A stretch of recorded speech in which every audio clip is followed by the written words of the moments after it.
Saya bilang semakin kau lapor polisi, semakin...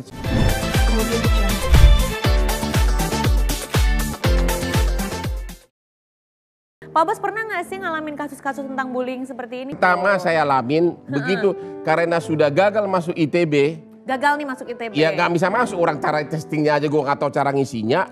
Di Bandung akhirnya masuklah saya Fakultas Hukum. Gelombang kedua dan dibully lah semua, masa depan nggak ada. Saya 2 kali masuk rumah sakit, stres. Karena apa? Aku dari kecil selalu juara. Masuk Fakultas Hukum ketemu dulu teman-teman SD yang dulu hanya juara-juara ke 100 gitu loh. Iya. Yang bodoh-bodoh gitu kan. Ya terpaksa saya selalu 2 kali saya di Fakultas Hukum karena dibully, 2 kali masuk rumah sakit karena stres. Tapi memang saya lulus paling cepat 3,5 tahun. Karena prestasi saya yang begitu bagus, penulis KUH Perdata kita, Profesor Subekti kirim saya ke Mahkamah Agung. Kirim saya ke Bank Indonesia. Di Bank Indonesia. Disitulah traumanya terjadi. Dibully lagi? Karena apa? Nggak cocok itu profesi sama saya. Memang calon pimpinan. Tapi saya lihat nggak bisa kaya di sana gitu loh. Akhirnya gue stres. Mengikuti pendidikan accounting, hukum dagang yang gue nggak ngerti. Karena di kelas itu dibully, dibilang gue seolah-olah idiot. Nah bullynya ini bentuknya seperti apa? Dikatain? Diketawain. Jadi kalau kita lagi lihat. Secara verbal ya? Ya karena kita udah stres kan. Iya. Udah stres, udah dibilang ya katanya juara dulu. Tahu ya begitu kan ya? Iya. Karena kita udah stres. Gua kan dari Fakultas Hukum mana ngerti neraca sama hitung dagang sama accounting. Betul. Dan gua gak mau ngikutin. Itu benar-benar dibully tiap hari sama teman kelas. Teman kelas itu kemudian temu lagi 20 tahun lagi. Ya, gue udah jauh lebih kaya dari dia. Jadi dibully secara verbal. Verbal dan diledeki, jadi bahan olok-olokan gitu loh. Bahkan cara gaya duduk gue kan karena namanya orang stres kan suka gini kan. Gitu kan. Kalau gue pas lewat pura-pura mereka serentak bikin gini. Ditiruin sama mereka? Dan itu kenyataan loh. Nah, kalau zaman dulu orang bullyingnya itu dalam bentuk perkataan secara verbal. Kalau zaman sekarang seiring berkembangnya teknologi, orang pada pakai social media. Saya hari ini baru dibullying. Katanya, di social media? Iya katanya. Itu kan dulu member membernya salah satu klub yang nakal gitu ya? Ya itulah, dibilang gua member gitu kan. Nah, kata itu di IG gua barusan. Gitu. Nah itulah, kalau kita tanggapin ya bisa serius. Iya sih bener, apalagi kan Pak Bos ini kan di social media sekarang viral banget. Siapa sih yang nggak tahu Instagramnya Hotman Paris Official. Pasti yang bully itu banyak banget. Banyak, terutama cowok-cowok loh yang iri sama gua. Biasanya dia takut pacarnya gua rebut. Oh gitu. Ya. Soalnya kan memang wanita seperti lihat berlian begini kan langsung lu aja gemetaran kali deh. Enggak. Kalau aku ngelihat doang sih nggak gemetar. Kalau mau dikasih suruh pilih baru gemetar. Gitu. Biasanya bulian yang paling kalau di Instagram ya, yang paling bikin kesel tuh yang kayak gimana sih, ngomongin apa gitu Pak Bos? Kalau saya, kalau bullying terhadap diriku saya udah kebal. Tapi kalau anak istri kita dibullying, rasa itunya itu langsung tumbuh gitu loh. Betul. Pengennya langsung ngebalas. Betul. Kadang gatel banget dia. Benar. Kemarin ada artis paling top. Bilang sama juga dibully dia. Dia bilang gini, "Allah lu tas Hermes lu semua palsu," katanya. Iya kan? Terus dia minta saya, "Gimana ini? Kita lapor di polisi," saya bilang. Saya bilang semakin kau lapor polisi, semakin seolah-olah benar. Cuekin aja ntar hilang sendiri juga. Iya. Itulah makanya orang tua itu harus mengerti cara mendidik anaknya agar terhindar dari ancaman bullying itu, namanya penindasan mental secara psikis. Gitu. Penindasan mental. Orang tua juga harus turun tangan untuk mendidik anak-anaknya supaya tidak jadi bukan korbannya tapi pembulinya juga. Benar. Gitu loh Pak Bos. Baik korban pembuli makanya perlu misalnya nonton film, nonton hal-hal yang relevan lah. Untuk mendidik gitu loh. Anak itu jangan disuruh untuk segera membalas. Betul. Gitu loh. Ya. Nah kalau tadi Pak Bos udah cerita pernah jadi korban bully. Ada juga artis top tadi yang Pak Bos ceritakan jadi korban bully. Ada juga banyak artis-artis yang jadi korban bully juga. Yuk kita lihat sama-sama ini dia.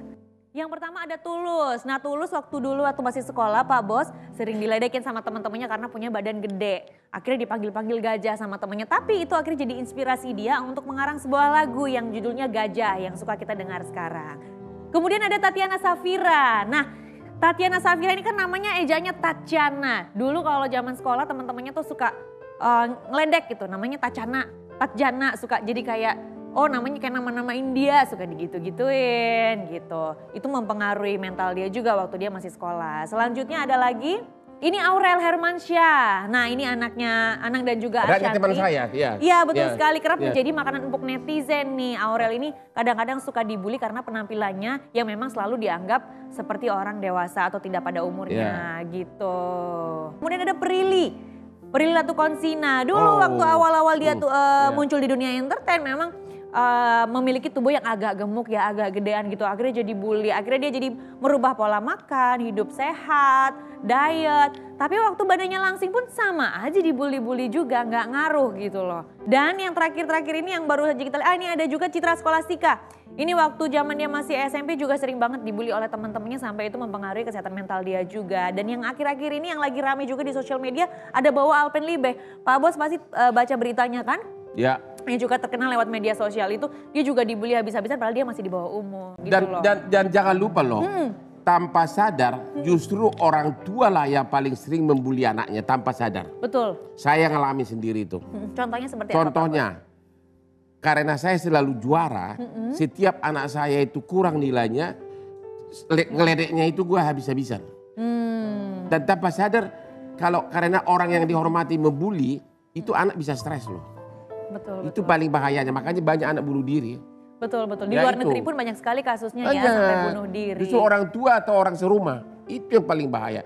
Makanya kalau orang bule, kalau kita lihat pertandingan ya, ada anak-anak yang kalah atau kurang, orang bule itu selalu bilang, sorry, you can do it. Go ahead, you can do it katanya. Malah didorong. Kalau kita kan, jelek, monyong. Iya betul. Tanpa sadar itu sangat mempengaruhi. Mempengaruhi jiwa anak. Betul. Dari situlah saya tahu ini karena saya belajar. 3 anak saya sudah jadi semua lulusan Fakultas Hukum Inggris. Tapi itu prosesnya panjang. Gaya gue yang urakan itu sering menyakitin anak.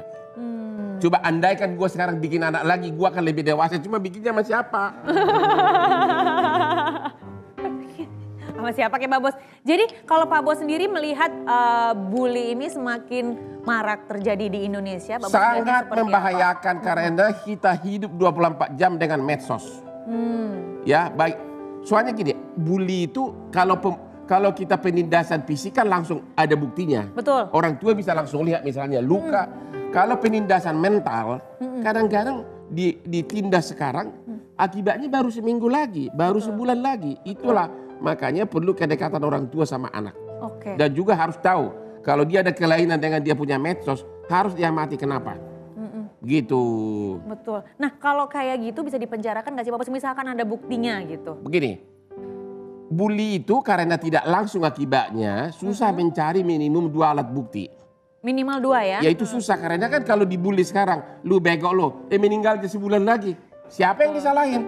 Betul. Disitulah, memang di Undang-Undang Perlindungan Anak ada pasal mengatakan penindasan secara non kekerasan psikis. Itu pidana juga. Tapi ada pidana juga? Ya ada 5 tahun penjara. Cuma pembuktiannya susah. Ya mungkin alternatif kedua adalah ya paling undang-undang ITE itu pencemaran nama baik segala macam gitu. Tapi pembuktian untuk penindasan secara mental itu bullying itu susah pembuktiannya karena kan undang-undang mengharuskan pidana itu 2 alat bukti, ya kan? Kalau kita baru ledekin itu anak sekarang, tapi dia stres di kamarnya sembunyi sebulan lagi baru mati, susah mengkaitkan meninggal sebulan lagi dengan ledekan di SMS sekarang gitu kan. Sebulan yang lalu karena gitu udah ya. sebulan yang lalu. Kalau pembunuhan kan tusuk langsung ada darah, terbukti kan. Situ bedanya. Jadi peranan dari KPAI sangat besar di sini untuk menyebarluaskan cara mengatasi bullying tersebut atau penindasan secara non fisik gitu loh. Jadi memang peranan orang tua, peranan guru di lingkungan anak-anak itu sangat penting untuk bagaimana mengedukasi anak-anak kita supaya tidak jadi pembuli dan juga tidak jadi korban bully. Dan agar orang tua selalu memonitor pemakaian dunia medsos oleh si anak. Betul. Agar dimonitor. Misalnya kalau udah malam ditegur kalau masih main gitu loh. Boleh kalau untuk total dilarang impossible. Impossible ya Pak Bos ya. Harus bagaimana cara yang baik untuk menggunakan sosial media.